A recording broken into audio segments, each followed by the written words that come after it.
Hello everybody, and thank you so much for joining me on today's episode.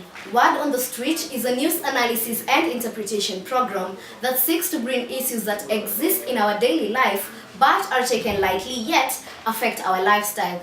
This will be achieved through episodes shot in the fields of politics, business and economy, and fashion and arts. Now, this being the last and final episode of our show, I would like to give a little twist to the program schedule. We will be doing a quick recap of the previous episodes shot before in the various fields that I have already mentioned. To start off, let's take a quick look at the highlights of the news packages done by our reporters. Kenya is home to 42 ethnic groups with the Kikuyu, Luya, Luo, Kalenjin and Kamba making up 70% of the country's population. Kenyan politics have been characterized by political tensions, but it was not until 2007 that the demons of tribalism really flared up after the disputed national elections. I went to the streets and got to talk to people on whether political decisions are made out of groupthink. Yes, I believe a lot of Kenyans make decisions out of political decisions, that is, out of group influence thinking, because just because a lot of people don't really know what they stand for, so they tend to go with what they hear or what they think is right, which is basically what their friends tell them.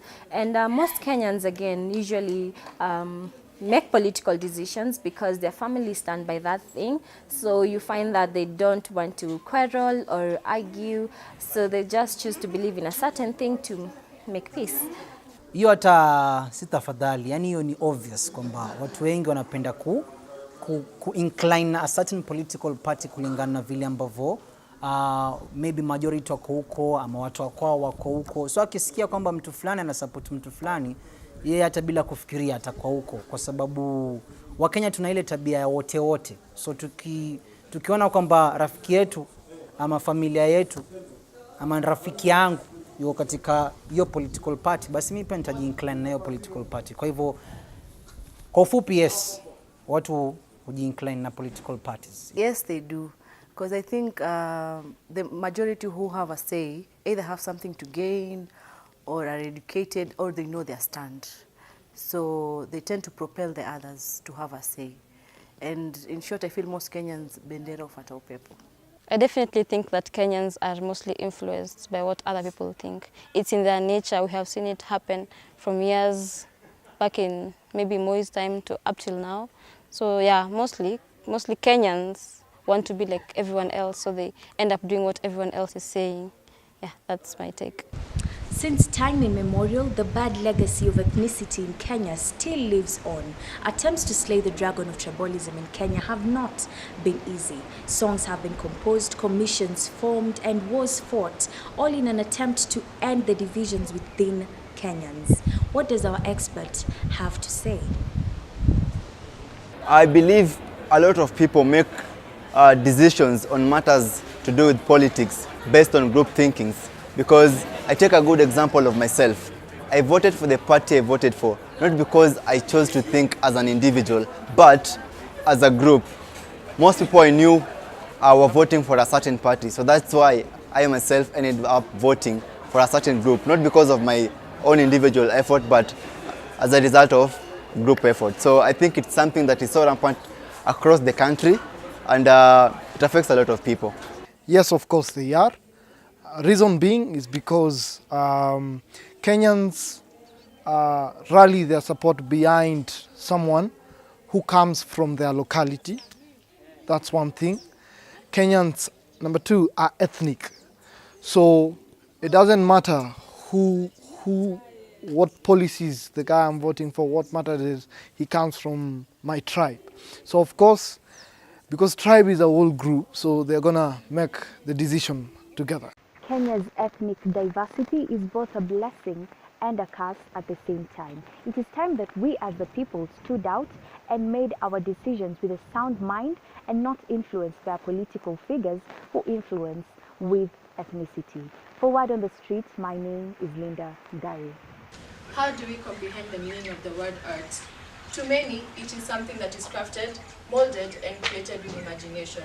It can also be something that requires skill, whether it is innate or learned and developed. Let us listen to what the people have to say about art education and its relevance. Yeah, I think that the art being introduced in the current system is nice because it's going to help guys who want to do music.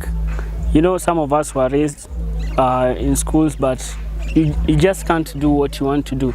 But if you want to do music, if you want to do art as drawing, you can do it in the current system. Yeah. I think the introduction of art in the curriculum is relevant because it gives children with talents and creative abilities an opportunity to explore them and to venture into other subjects other than the normal curriculum like it was before. I support this new education system because I think students will at least have some passion for something, because it's not like all other students have something to do with classwork. Like there are other people who are good in practicals. So when you introduce this system, at least it will help kids to understand something and learn from their childhood, so that when they grow up, they have something to put out for the nation. So I doubt the introduction of the new education system.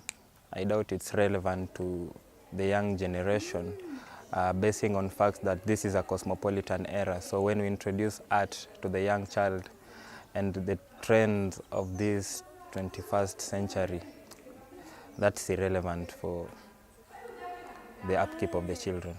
Art education has a very high status in our world today. It has gained popularity as some of the schools are now teaching it and how to use it productively. Here's what one of the experts has to say about this. Hi, my name is Songa. I'm a professional performing and recording artist. And I think the move to introduce art into the Kenyan education system is going to be a good move, especially because we'll be targeting kids from early on. Learning the basics and fundamentals of music is really important, be it music, be it drama, be it acting. It's very important in the development of a long-term career. So I think it's a really good move. And in the next 7 to 10 years, we will definitely see the fruits that of the seeds that we are planting today. We can say that art is a representation of the human engagement with ideas and the environment to become who we are supposed to be deep within. It is just an individual's form of expression. Reporting for Word on the Streets, I am Effie Mweniwendo. Well, it is a thumbs up to all my reporters for the good job done in compiling the packages. I was also able to conduct a few interviews in regards to the topics of our discussion in the episodes. This is how they went down. To the show, Lynn. Tell us your name and what you do. My name is Lynn Okello. I am an artist, both digital and traditional media. Nice. What would you define art according to you? Art is just basically drawing on paper or just using any medium to represent a certain feeling. And since you're an artist and you draw, do you consider other forms of art to be that relevant to you? Is music to you an art? Is, let's say, something like dancing to you, is it an art? Yes, there are also forms of art because art has both visual and performing art. So you can be a drawing artist or you can be a singer, dancer. And now for you to become an artist and for you to have that skill, must it be something that is inborn in you, or must you go somewhere, learn about it, maybe read a novel or articles about it so that you can be able to get it? No, you don't have to. Okay, you can either be born with the talent, the natural talent, but you can also practice. You just keep practicing and you get better at it. For yourself, when did you discover you can draw or you can actually practice the art that you're finding? I don't exactly have a time frame, but I've always been drawing. I started drawing when I was young, so it's just been there with me forever. So for you, it's something that is in you. It's not something that you had to go to school. No. In your school, did you have like? Yeah, we had art classes, which I took obviously, but before the art classes, I already knew how to draw. Oh, nice. Yeah. And would you say, like in our country, is art education neglected? Okay, I feel that it's neglected, especially in higher, like secondary level education. Most schools don't have it, but it would be nice if they had it so that even the kids who want to become artists in future can be motivated to pursue it and take it up as a career in future.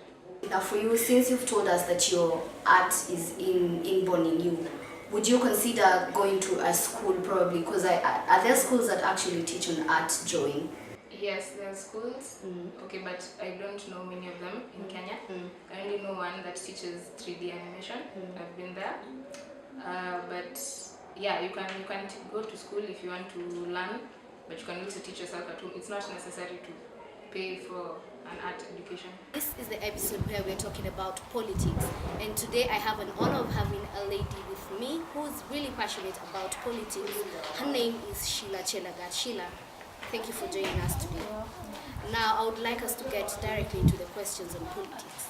Do you think in our country, Kenya, that our political ideas and ideologies have been divided, with ethnicity being the dividing factor?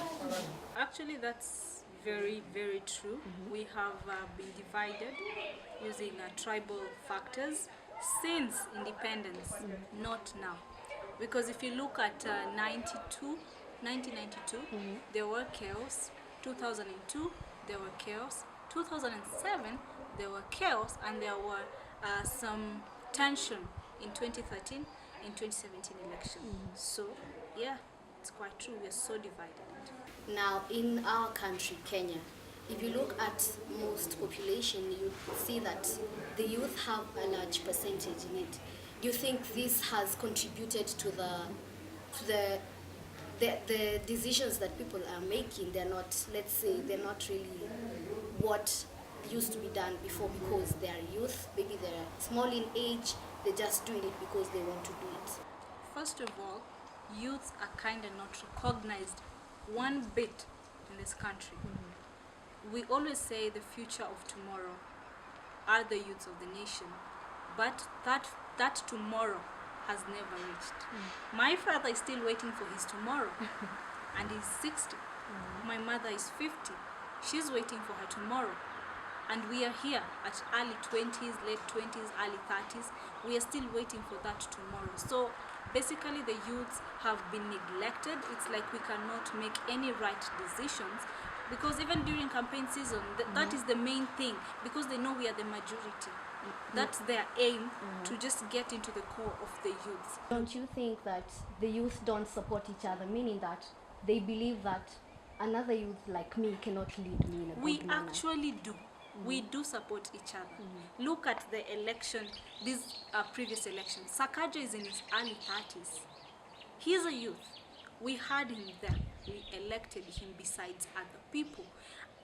I don't think we have actually divided ourselves as youths, but our elders, who are the leaders, are doing anything and everything to ensure that we don't get there. Now, would you say that the youth are not educated when you talk about politics? Because most of the time when you talk to a youth, they'll tell you, I'm supporting this and this person because this and this person is also doing that, or my parents are on this side, so I'm also just flowing with it. Are they lacking the education? Are they not taught on, do they have the right decision to make? Or they're doing it out of groupthink and peer pressure? Now, the hyperlocal reports were my favorite part of the show. Want to find out why? Let's take a look. Hi everyone, I hope you're doing great this morning. So on today's episode, we'll be talking about farming. And the question of the day is, how is farming considered for the uneducated people in the rural areas? So today I decided to take a stride on the streets to try and get some people who can answer such a question. So today I met with this gentleman over here. What's up? Yeah, fine. What's your name? Huxley. So Huxley, I have a question for you today. How do you think farming is considered for the uneducated people in the rural areas? Okay, in my opinion, I think farming is considered for the uneducated people in the rural areas, simply because we know the cases of financial crisis in our rural areas. We see that many people don't go to school because of lack of school fees.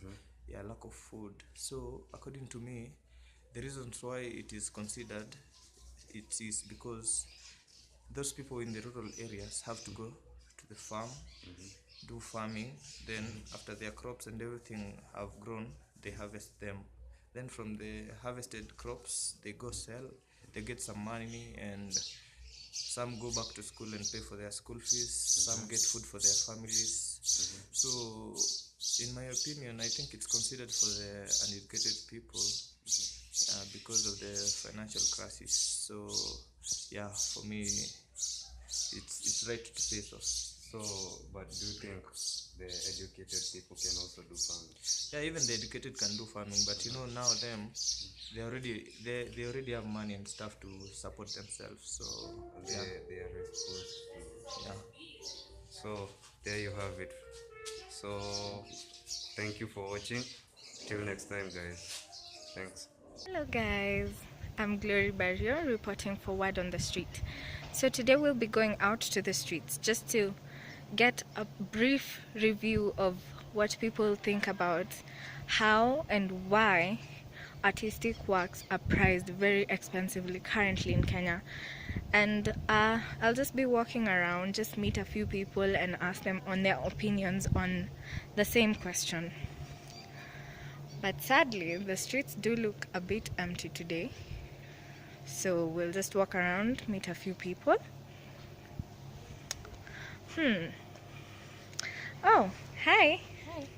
So I just met a lady here and I would like to ask her, why do you think that artistic works in Kenya are priced very, very expensively currently?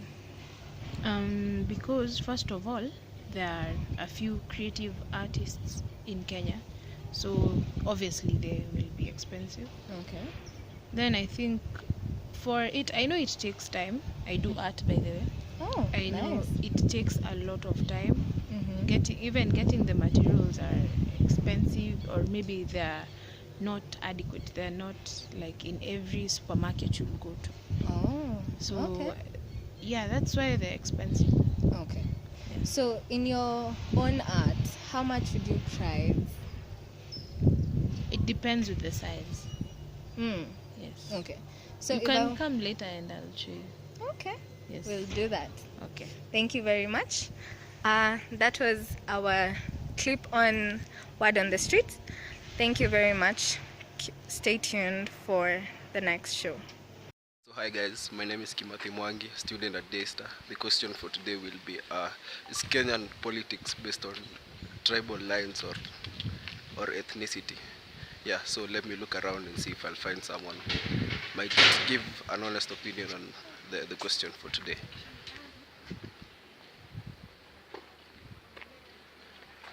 So found someone. He'll introduce himself and give us his answer on the question for today. Oh, hi guys. My name is Chris. I'm a student at Daystar.